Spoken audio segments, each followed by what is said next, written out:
Welcome, everyone, to the Firing the Man podcast. On today's episode, we are joined by Dr. Travis Zigler. Dr. Zigler is a recovering optometrist turned e-commerce entrepreneur. He is the founder of iLove, whose mission is to heal 1 million dry eye sufferers naturally. Dr. Travis and his wife, Dr. Jenna Zigler, use the profits from iLove to fund free clinics in Jamaica and the U.S. through their charity, the iLove's Care Foundation. Due to the success of iLove, others have asked Dr. Travis to help them grow their businesses online, more specifically on Amazon, which led to the creation of Profitable Pineapple Ad Agency, specializing in Amazon PPC.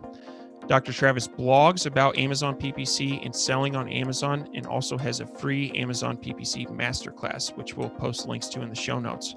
But I met Travis at Prosper this past year. We had an excellent discussion, and I knew he'd be an excellent candidate for the podcast. So welcome, Travis. Very excited to have you. And David, thanks for having me on. I'm happy to be here. Absolutely. So let's hear a little bit about your story and that transition from medicine into e-commerce. I think everybody has the kind of entrepreneur story and the foundation where we grew up selling. I actually sold on eBay. That was my first entrepreneur kind of e-commerce venture. And this is when you had to get the paper checks from eBay, not from eBay, but from the seller. And then you have to wait for it to clear, and then you'd send the item out. That was kind of my first venture into entrepreneurship, but I didn't really know what an entrepreneur was. And I went through college, went through optometry school, graduated in 2010, and started working for my uncle right out of optometry school, he's an optometrist as well. And he practices in Columbus, Ohio, where I went to school as well. And I felt this itch. Every single year I worked for him, it just got stronger and stronger. And I didn't know what it was. It just was driving me crazy. I wasn't happy with what I was doing. It was a great job. I loved what I was doing, being an optometrist, but there was just something missing and I didn't know what it was. And so my wife did the 3 things you're not supposed to do, especially at the same time. We quit our jobs, we moved across the country, and we started 2 practices of our own. And when I was leaving my practice with my uncle, he told me, you're going to be just fine. You're very entrepreneurial minded. And I was like, I don't even know what that means. What's an entrepreneur?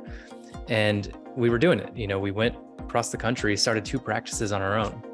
Well, I went from a very established practice that's been around for almost 100 years. I think it's 80 years old now, to a brand new practice. So I went from seeing 6 patients an hour to seeing 1 patient an hour. And that leads to a lot of boredom. And when you have an entrepreneur that's bored, you tend to need to do something with your hands. And so a course came across my desk called Amazing Selling Machine. It actually came across my inbox, and I ended up purchasing that. And the funny thing is, if the plan of what we had planned on doing would have panned out, we wouldn't have purchased that course. But we were bored practicing because we were only seeing 1 patient an hour. So we bought Amazing Selling Machine the same year we started our 2 practices.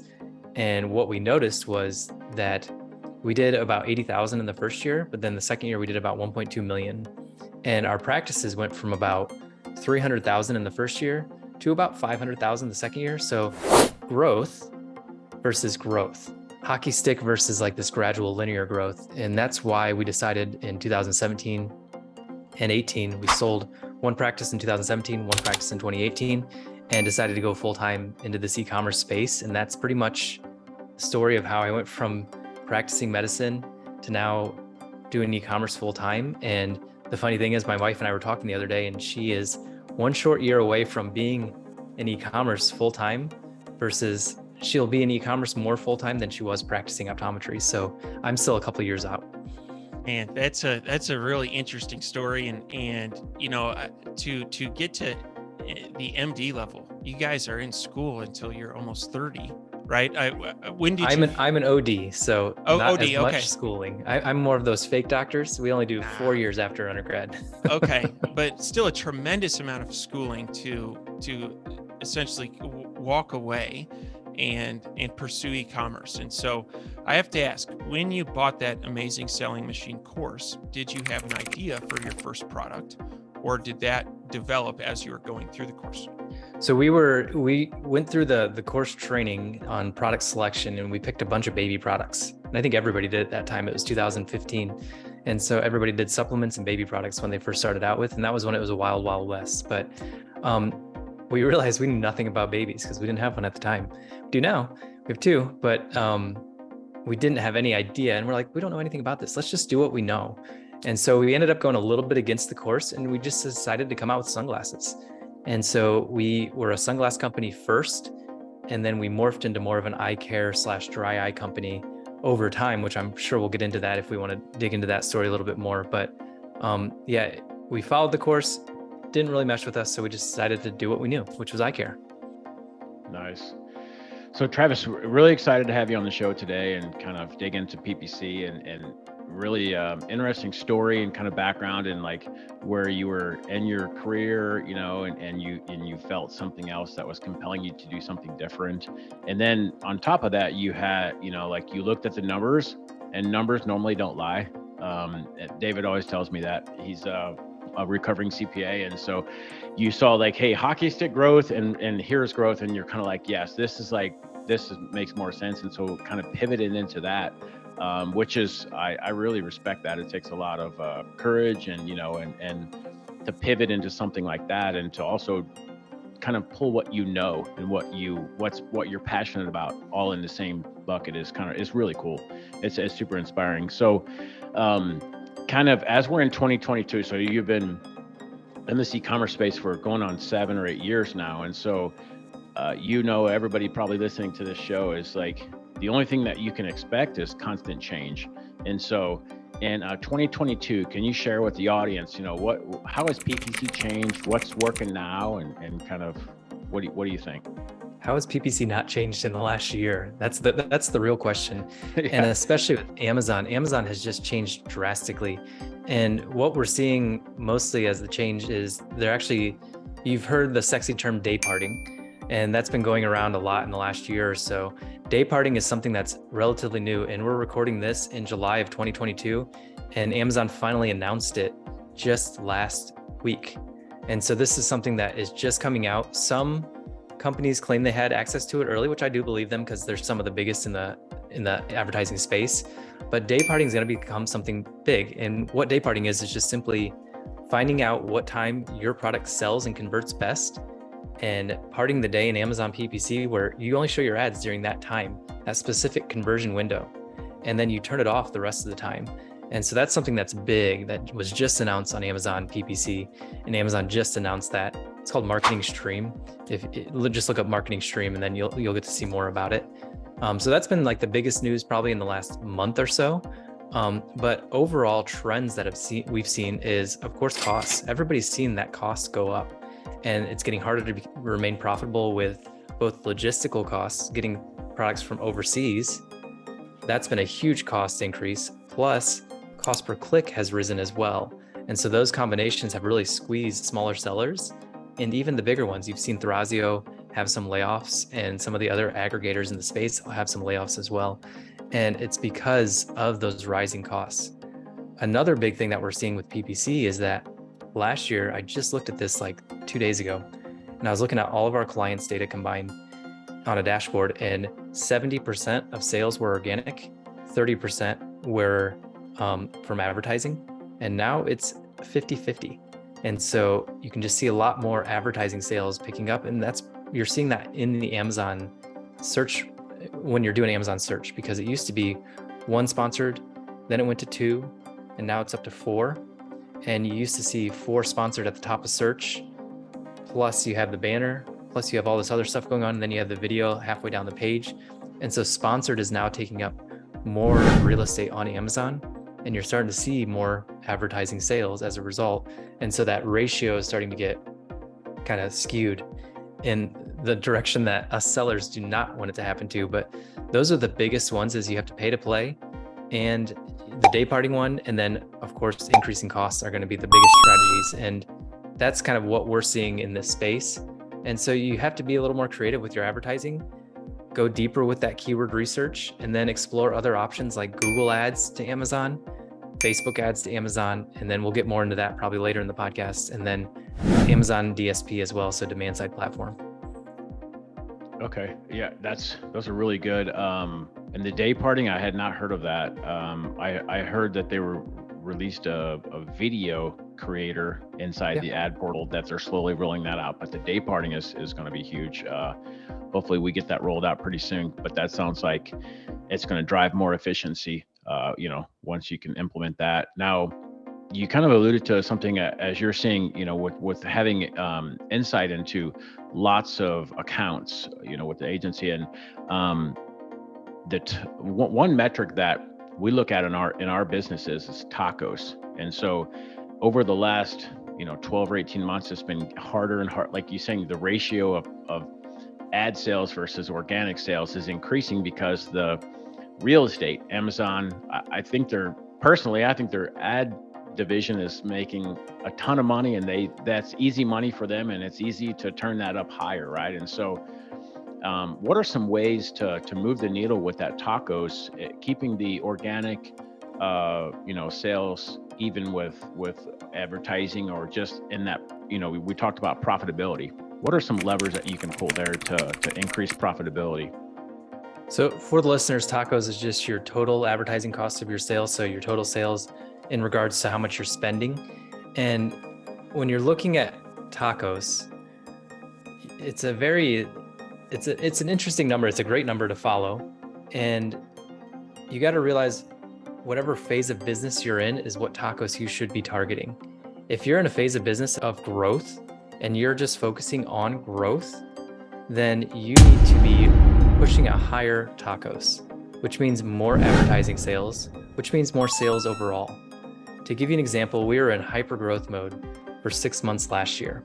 From June until January, we went into hyper growth mode, meaning that we were trying to acquire as many new customers, and it didn't matter the cost. Now, this came as a result of us selling our company, and we sold it to a larger company who had some cash to be able to put behind this. And so not everybody can do this, but what our goal was to break even pretty much every month, if not lose a little bit of money. So our tacos rose quite a bit. We were up to 40% tacos, which I know a lot of you guys just had a heart attack. It's okay. It's okay. You can play with this. And the reason we did that is because we knew what we were going after, new client acquisition. We were able to go from about 400,000 a month all the way up to 500,000 a month in a relatively short period of time, just by increasing that tacos and increasing our ACOS targets. So increasing the ACOS targets means you're getting more aggressive with your PPC. You're paying more for clicks. You're going to show up higher on the page. It's going to cost a lot more, but you're going to get a lot more customers as long as your product converts. Don't try to do this on a product that's just not working. Don't try to do this on another plastic widget from China that has no differentiation from everything else on the market. Do this if you're trying to build a brand and you're trying to build a customer list and you're trying to build we did this because we sell consumables. And so we could push that a little bit more. So now we're at a point now that we want to start focusing on profitability again. So we've taken that tacos target and we've reduced it all the way down to 21%. So we've pretty much cut it in half. Sales have decreased as a result. Advertising sales have decreased as a result. Our organic sales are actually picking up a little bit, not much, but a little bit more as a result of that. And so, but the reason we did that is because we knew the revenue number we wanted to hit. We knew the advertising that we wanted to spend per month. And by doing that, you can figure out the tacos that you need to have. And so knowing your tacos number is incredibly important if you're on a budget, which I've never learned about budgets until now because we sold to another company and now we have to do budgets. But tacos is incredibly important just to be able to monitor things as far as like how aggressive you want to be if you're in new client acquisition, break even, or if you're going more for profit. I don't know if that answered your question, but I think I beat around it a little bit. No, Go ahead, David. I really like that answer. And one thing I want to dig in on is you had talked about the transition, right? From your high tacos to your low tacos, and you saw organic pickup. And we have also experienced that, where in what that leads me to think is that there's some cannibalization, right? You're getting organic, as you cut, you're getting organic sales where you otherwise would have made a PPC sale. And so what we're trying to do in our businesses is find that sweet spot to where do we not have cannibalization, but, so we have high organic sales, but also are we leaving profitable sales on the table? And so as you were going from that 40 to 20, what led you to stop at 20? Like, how did you make that decision? That was a complete corporate decision. This is the revenue that you need to hit. This is your advertising budget. Show us how you will do that. And you just kind of work backwards from there, and you have your advertising budget, you have the revenue you need to hit. So you just figure out the tacos from there. Pretty simple calculation for that one. So it was just the budget divided by the total revenue that they needed to hit. And so we knew we needed to hit that tacos in order to hit that budget, in order to not get fired. Yeah. So most small sellers like myself, even before we got acquired, didn't think that way. And now that I'm in a corporate environment, I do have to kind of think that way a little bit more. I still have a little bit of freedom, but if you know exactly the numbers that you can relax in, I call it relaxing in the numbers, like you were just talking about that sweet spot. The key thing is, don't get so obsessed with the revenue number, the top line. Just get obsessed with the bottom line. That's what really matters in this business. If you're a small seller, when you go to sell your company, the bottom line is what's going to matter. The companies that are going to buy you are going to look at your EBITDA. And so, yes, you may have a higher tacos and a higher revenue, but your profit's lower, so it's not really worth that much. And so finding that sweet spot for you, because it's different for every single person out there, every single product, every single brand, and learning how to relax in that profit number, that's the number that you need to be chasing, not the revenue number. Does that make sense? Absolutely. Absolutely. And one follow-on question to this is, you had mentioned that corporate had given you a budget. And we were actually just talking about this in a meeting this morning. How do we control this budget? Well, you can do it in one of two ways. You could set campaign level budgets, which it's kind of a bummer when you are midway through the day and you're out of budget on like a really profitable campaign, right? We don't want to do that. The other way would be controlling through your bids. And so I'm curious, when they gave you that mandate, did you achieve that through campaign level budgets or through your bids, or a combination of both? So we did overall account budget, and we set our account budget to the X, and we're like, okay, how do we hit that per day? And what we did is we did a drastic shift in the tacos from that 40 to around 27% first. We let it run for a month, and what we noticed is we were hitting the budget every single day. And so we were running out of budget. And so when we started adjusting it down even further, controlling the bids, so adjusting that tacos down even further and controlling the bids a little bit more, then we started noticing we got within the budget, and we weren't spending the budget and running out in the middle of the day. And that was the sweet spot for us, because we were not running out of budget. We were just at the budget pretty much. So let's say the budget was 2,200, we were hitting like 2,100 per day. And occasionally we'd go over, occasionally we'd go under, but we'd stay around that 2,200 number. But the good thing is we were hitting the revenue number and the profit number as a result. And that was the key part. And so it's a combination of setting your budget where it needs to be from an overall account level. That's what we did, overall account level, and then adjusting the ACOS targets or the tacos targets to adjust your bids to be within that budget to make it so it's profitable, but you don't want to lose so much sales velocity that it affects your top line. Now, that was a very confusing statement. I hope everybody followed that, but essentially it's playing with both budget and bids to figure out what bid can still make the sales within the budget.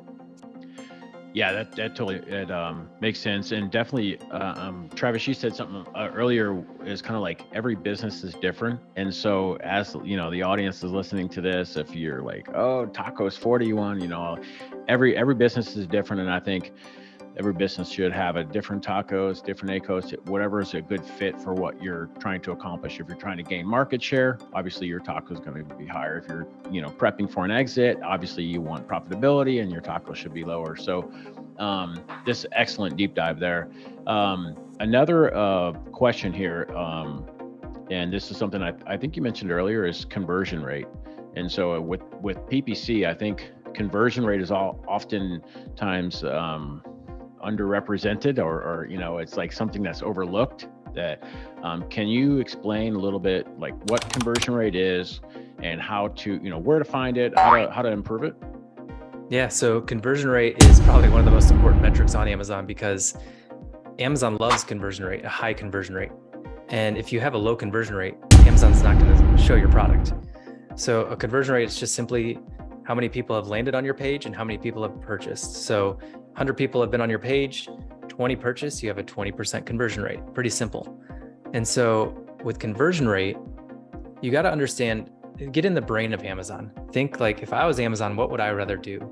Would I rather show you this berberine supplement that converts at 20% or this one that converts at 50%? And so thinking of the Amazon algorithm, what are they most likely going to show?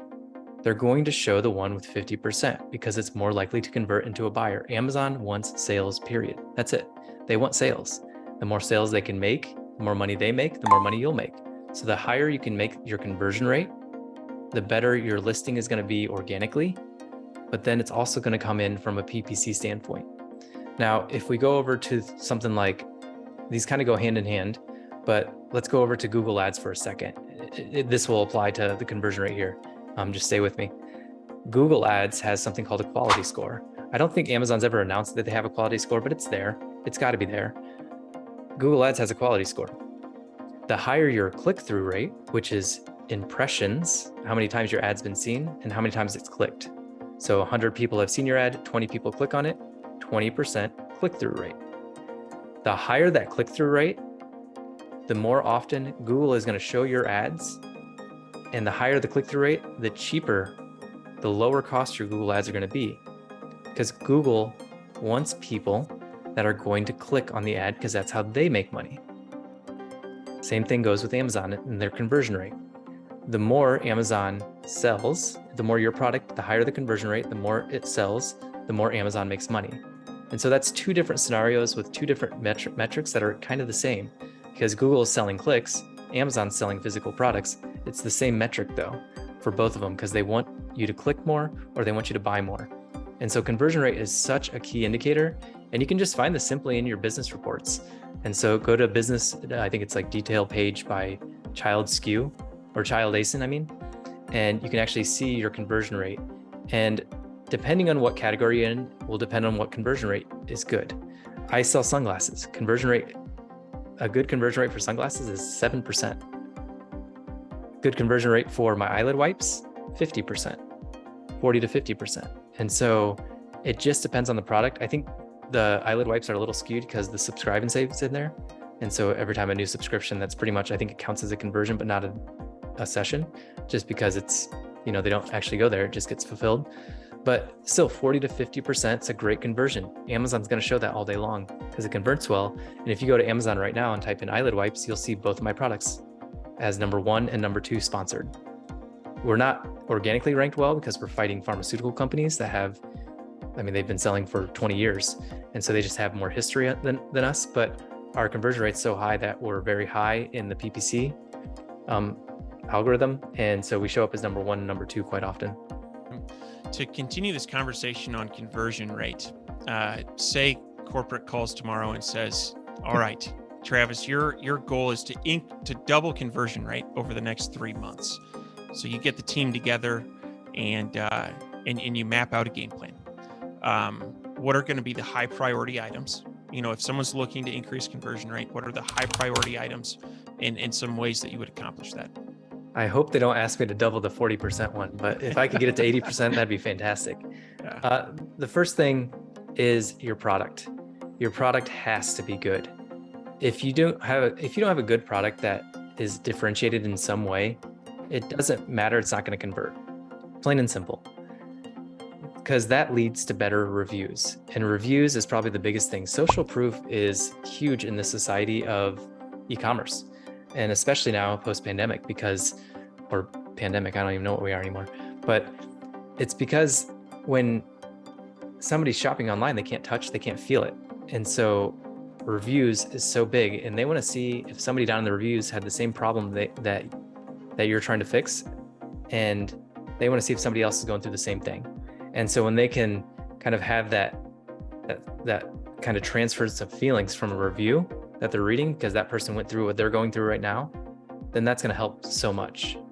And then you got to have good photos. That's just plain and simple. Good photos, good bullets, A+ content.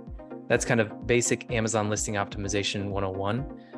And have some videos on how to use the product. and have some video testimonials if you can on there. Encourage your buyers to leave video testimonials, and just make sure that make sure it looks professional.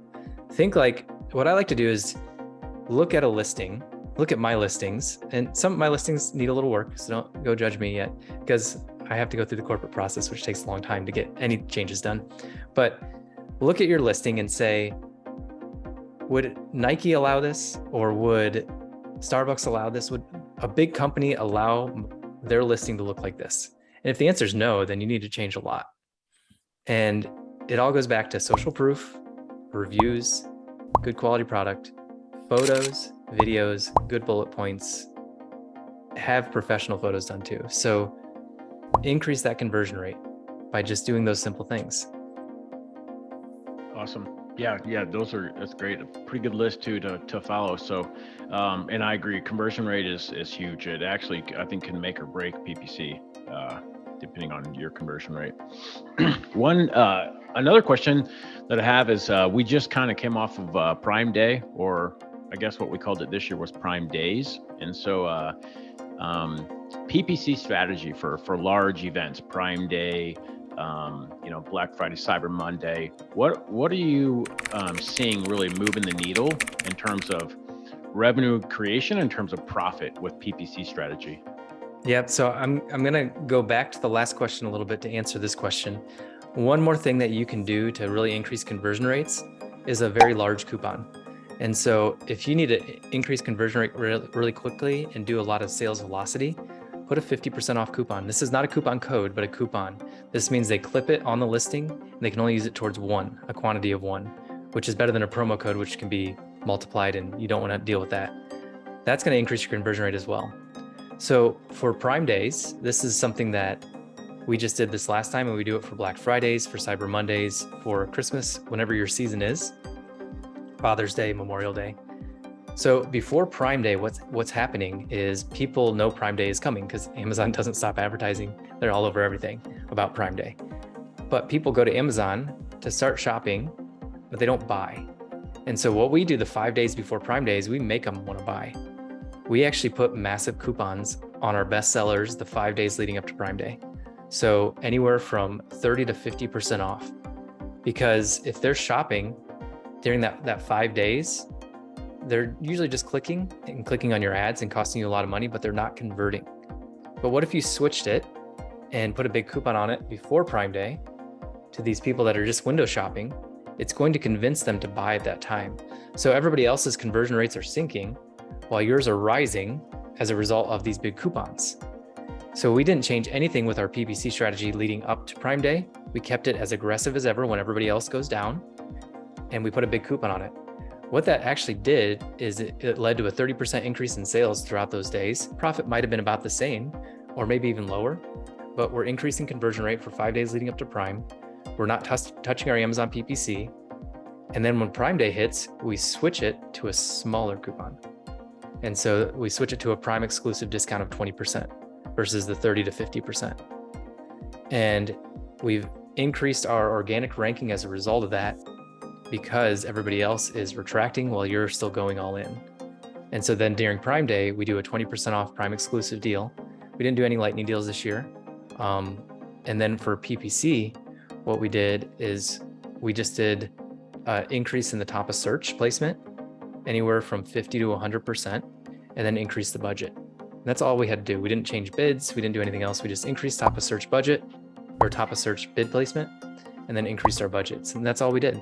And that seemed to work really well. We did, over double the volume that we usually do.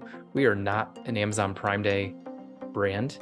We're not selling, we do sell sunglasses, but we don't focus on those anymore.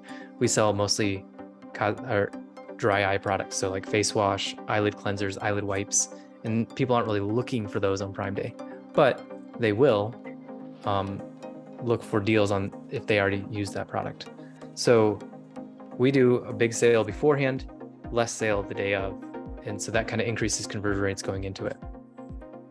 That's an interesting strategy.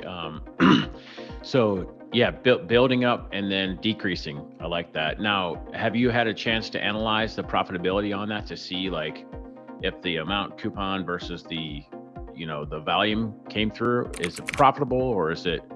Yeah, we were still profitable I guess it's during. Yep. Okay, So- like a halo effect. Like you're basically essentially looking for that halo effect on Prime Day, and so. Yep, 100%. So we saw usually an increase in organic ranking anywhere from 2 to 5 spots. Most of our products are already on page 1, and so we're battling, like I said, pharmaceutical companies. So long history of sales there, but if we can gain 1 or 2 spots during Prime Day, that can be huge. And so that's mainly what we're trying to do. And we did see some traction on that, of gaining like 2 to 3 spots on some of our main keywords, which is big for us.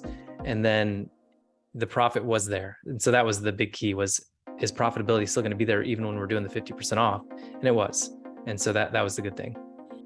Nice. That's pretty cool. I have a mental note of that strategy. So I have a video on YouTube about it, actually. Nice. Awesome. Yeah, I really like that. We'll have to give that one a try and definitely at least split test and see the results. That it makes sense in my mind that how that would work. So I just want to let you know, mid podcast, I am loving this conversation. We're going deep on PPC, and it's such a huge part of these types of businesses. And so thank you for going deep with us. To continue this conversation, a lot of our listeners have product variations where they'll have, say, like a 2-pack, a 4-pack, and an 8-pack. The 2-pack would be the lowest price, right? And I've heard it referred to as like an alpha, like this is what we're going to drive traffic to. And so, and then while they're there, they may say, I don't really want a 2-pack. How about an 8-pack? And so that you get them in with a low price, and the hope is that they leave with a higher priced offering. And so from a PPC standpoint, I'm curious if you have any brands that you manage that have something similar, and how you strategize around this like tiered pricing system. Yeah, so almost all the brands have that kind of thing, including my own. So that's actually one of my big strategies around defensive product targeting ads, is having variations. So we have a 1-pack, a 3-pack, a 6-pack, and even a 12-pack on one of our products. And the 1-pack is full price, $30. The 3-pack is 2.25x the price. So not quite buy 2, get 1 free. It's a little bit more expensive than that, but it's lower price than if you bought 3 separately. And then the 6-pack is buy 4, get 2 free. And how we position it with PPC is everything goes towards the hero product, that 1-pack, because that's going to be by far your best seller. To give you an example, we sell 100 of the 1-pack per day. We sell 2 to 5 of the 6-pack per day. And then we sell 2 to 5 of the 3-pack per day. But you got to realize that 3-pack and 6-pack are higher margin, and you're taking somebody off the market for a longer period of time, which is good. And what we do is on the 1-pack listing, we'll run product targeting ads in both sponsored products and sponsored display for the 3 and 6-pack on that 1-pack.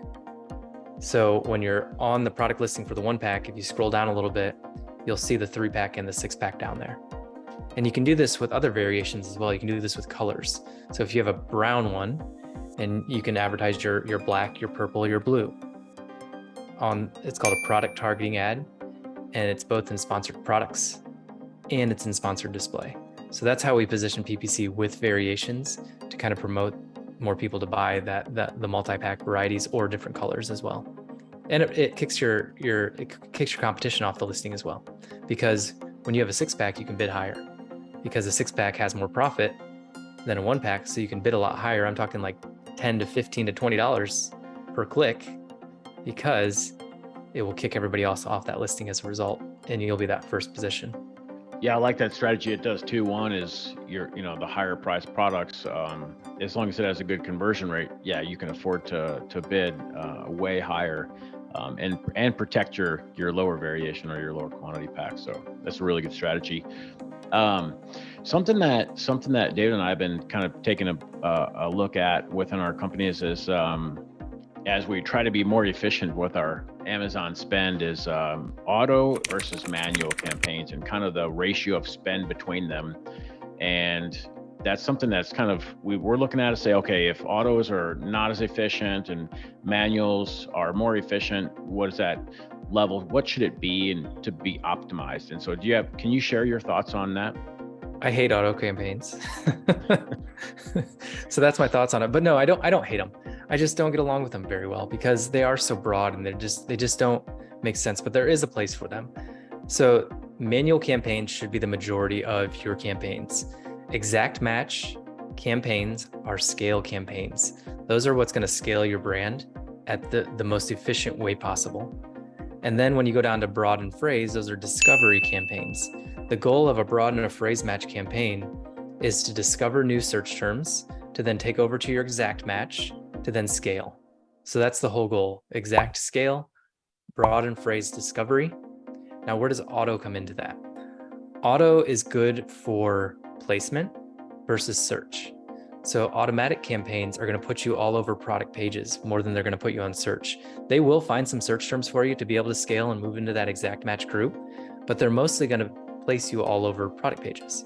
So you're going to find ASINs that you can then target later on with like product targeting ads like we talked about earlier. So that's where an auto campaign comes in. Now I'll caveat that with a broad, a phrase, and an auto campaign. They're all still discovery campaigns. You're just trying to discover what to take to scale. When you do that, you want to have a great negative list. Now, a very common misconception with negative lists is people think it has to be this long, extravagant 500-word negative list of exact match keywords. And it doesn't have to be. What you need to do with a negative list is make a 10 to 20 to 50 keyword long phrase list. I'll give you an example to kind of illustrate this. I sell a face wash. I don't want to show up for body wash.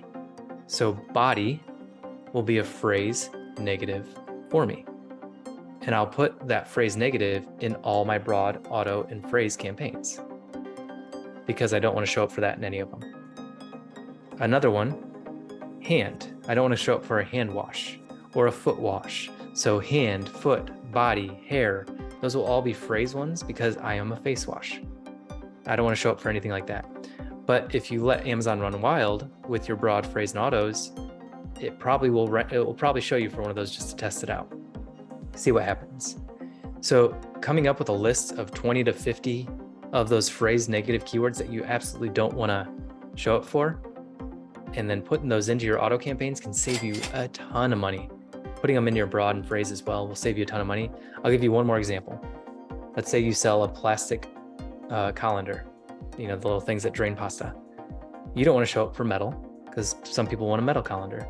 You don't want to show up for, I don't even know what else. This is a bad example because I don't do kitchen products, but you kind of get the idea from that. And that's kind of what I do with manual versus automatic. Is exact is scale, broad, phrase, and auto are all discovery campaigns, but we upload negative phrase lists to them as well. If you were to break down spend, do you think you're probably 90% manual, 10% auto? What do you think that mix is? I have never looked at that stat on my account, to tell you the truth. We do take a look at like what's sponsored products versus brands versus display. We look at that breakdown.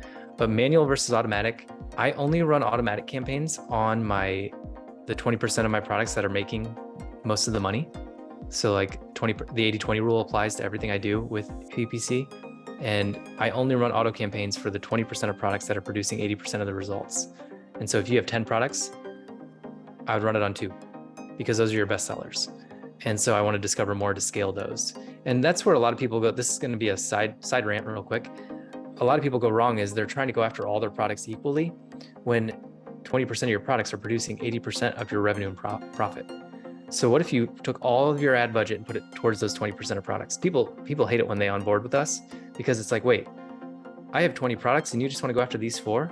I said, I guarantee you will see more profit and we will raise your revenue as a result. And then as a result of that raised profit and revenue, we can then start going after the other products as a result. But even in my own brand, we only advertise for the 6 top products and now 7 top products. And then the other, 13 or whatever, they're just there and they'll get spill off as a result of creating a brand. Did that answer your question? I don't know if it did answer your question, but. Absolutely. And that is something that that makes sense. And I think it's something that we personally fall into that, where we'll talk about ad coverage. What we just launched, new products. Let's pour some PPC budget into them. And you're right, the 80-20 rule. It's the rule of the universe. It holds true here. So, one follow-on question. Every month when we get our financials back, we do a deep dive. And one thing, Ken and I have had this conversation a million times. We'll look at how much we spend on PPC and we'll ask ourselves, boy, is there another spot that we could put our dollars to work that would result in, a better company, right? Growing your customer base, selling more products, adding more profitability to the bottom line. And I'm sure you've run into the same question. And so curious if there are any areas that you've put your dollars to work lately, aside from Amazon PPC, that seem to be fruitful. Not only lately, but we've been doing this since 2017. So this is a strategy that we use to not only build our customer list, but we built our website as a result, and we built our Amazon business as a result. And I'm going to kind of talk you through it because we are on a podcast, and it's pretty simple. What we do is we create a blog post around the problem that your product solves. So we have the central blog post around the problem that your product solves. Not the product itself, but the problem. We then actually drive Google Ads traffic to that blog post. This doesn't work for everything, but it works for a lot.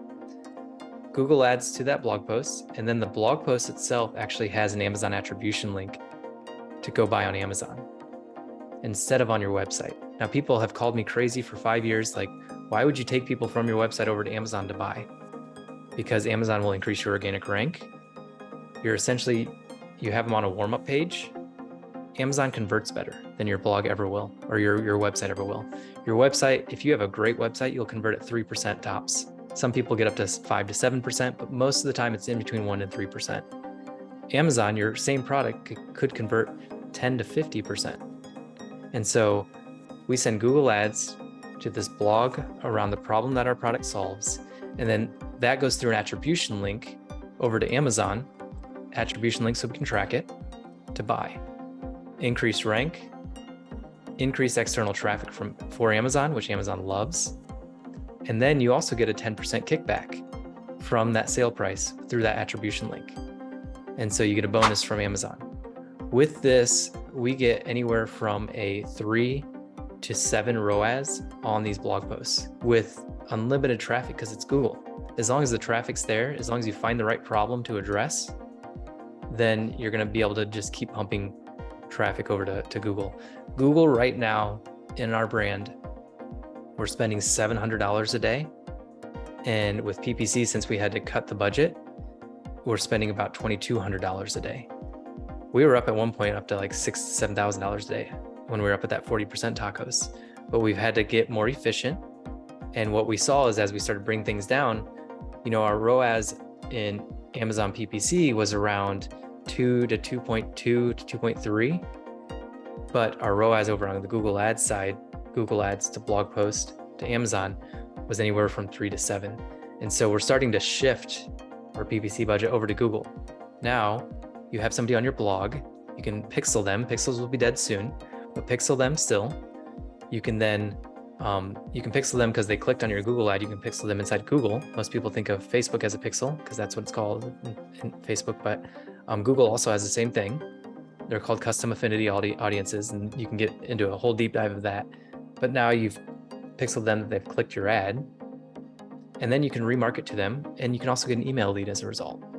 And so there's so much you can do from them just being on your website, get their email address, get a pixel, etc., but then also sending them over to Amazon. So I'm actually starting to shift more of my PPC budget over to Google to a blog post, and it's working incredibly well. That's pretty cool. So a couple follow-up questions on that one is how do you capture their email? If you have a link to Amazon, how are you getting that email? Two ways. One way is a pop-up. So there's a problem that your product solves. why not make a little book or a short little PDF or something around it? So for my brand, we have a book called Rethinking Dry Eye Treatment, and they get a free PDF version of that. It's a full book. It's 200 pages. It's something that my wife and I wrote a couple of years ago, and it converts really well. The second thing you can do, or another example, is when you go to my agency's blog and you're on that, we have a free Amazon PPC masterclass. And so they'll opt into that, and they'll opt in to take that. And I say that our Amazon PPC masterclass is better than any paid Amazon PPC masterclass that's out there. And so giving them value up front as a result will get the email address. And there's the second thing you can do, which is there's softwares out there that you can actually scrape the user that's on your website, and you can get their email address. I limit that to a certain amount per month. I don't like to do a lot with that because it can also lead to increased spam rate, because you have to do it right. And I don't like to say that publicly too much, not because I'm against it, but I believe in truly what I'm doing is the best to serve the client. And I'm not going to spam you with my email follow-up. I'm going to serve you at the highest level. But we're all logged into our browsers. And when you're surfing the web, that relays information and the software picks that up. And so you've probably sold your name and your email address to a sweepstakes somewhere, if you ever signed up for anything. And it combines that, your data software, with the sweepstakes that you sold a long time ago, combines it, gives you an email address. So you can do that as well. Like I said, limit that, because you don't want to get spam complaints, and you want to focus your email list on service. Do not or your email sequence on service. Do not focus on selling, focus on serving them and solving their problem, and you will not get spam complaints, and you'll actually grow your sales as a result of that. So that's the two ways we get the email address, is mostly pop-up, but then we also do some scraping as well. Awesome. That's next. Those are next level. Two more quick follow-ons on this one. One, on the attribution link, on the link over to Amazon, do you take them directly to the PDP, or do you do add to cart? You can do both. And so we just do directly to the product page, but okay. you can finagle some links in there and make it so, like, let's say you're talking about 3 different products on your blog post that are all yours. You could do a add to cart link for all 3 of them that has an attribution link in there. Okay, perfect. And then last one on that follow-up is this, are you seeing best results with like Google Shopping ads or Google Performance Max? Search. So Google search ads with maximizing clicks. And then we go after the keyword around the problem that our product solves, not the product keyword. Those are going to be competitive, but around the problem. And we'll do phrase and exact match only. And I'll give you a quick example. Eyelid wipes help with dry eye. So we target dry eye, go to an article about dry eye. Here's the eyelid wipes, go buy. Okay, perfect. It's an excellent customer journey. So awesome. David, over to you. Yeah, well, I really enjoying this discussion. I think we could probably go a couple more hours, but I want to be respectful of your time. Before we get into the fire round, can you talk about Profitable Pineapple and how you could help our listeners? Yeah, so I believe in service first. So everything I put out there is pretty much free. And we have the free PPC Masterclass, profitablepineapple.com is where you can get that.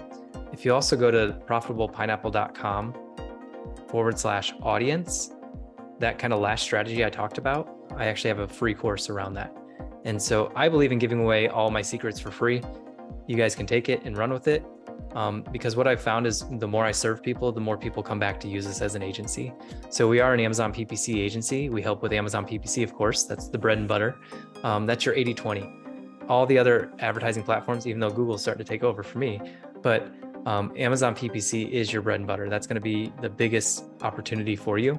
We also do Amazon DSP, which is demand side platform. Those are display ads on Amazon and off Amazon. So if you're on Yahoo and you see an ad, usually that's from Google or Amazon. So we'll do Amazon PPC, DSP, and then we also do this for clients as well. So the Google ads to a blog, to Amazon strategy, or just Google ads to Amazon through an attribution link itself, lower ROAS on those. I like the blog strategy in the middle just because it's a warm-up page. You get a cookie, or you can cookie them, so you can get a pixel, you can get an email address, you can do so much with it. And so we do that for clients as well. So you can apply to work with us at profitablepineapple.com as well. That's awesome. We'll have all those in the show notes as well for the listeners. Cool. So Travis, are you ready for the fire round? I don't know if I'm ready, but I think I'm ready. All right, let's get into it. Fire round. What is your favorite book? My favorite book is Ready, Fire, Aim. Is probably the one that I read over and over again. I don't want to do this, but I'm going to. And a second book is Profit First. So if you haven't read Profit First and you're an Amazon seller or you're an e-commerce seller, you have to read Profit First. Nice. Yeah, I like that with both of those. What are your hobbies? Hobbies, I play the ukulele, and most of my hobbies are around my kids. So it's hanging out with our 1 and 4-year-old and just trying to survive. And survival is the hobby right now. Nice. What is one thing that you do not miss about working for the man? It's funny because I worked for the man and then I became the man, then I fired myself as the man, and then I went independent, and then I now work for the man again, which I'll be done in a little bit. So I don't miss the never-ending meetings. It's crazy how many times you just have meetings to have meetings, and it's just insane. I don't know. This is my first time in a corporate environment, and I just don't know how they get anything done with all the meetings. Yeah, I definitely agree.